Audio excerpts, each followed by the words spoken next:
Magpaliwanag na lang sa mga alegasyon.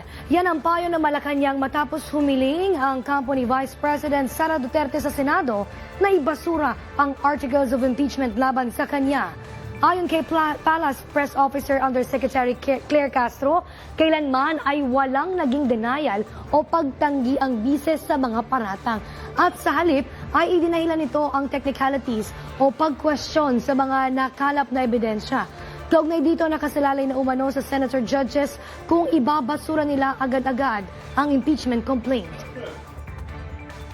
Katulad po ng di umanong paglustay ng confidential funds, pagbabanta sa buhay, lalong-lalo na sa buhay ng Pangulong Marcos Jr., pagtanggap di umano ng pera mula sa mga drug lords at mga unexplained wealth.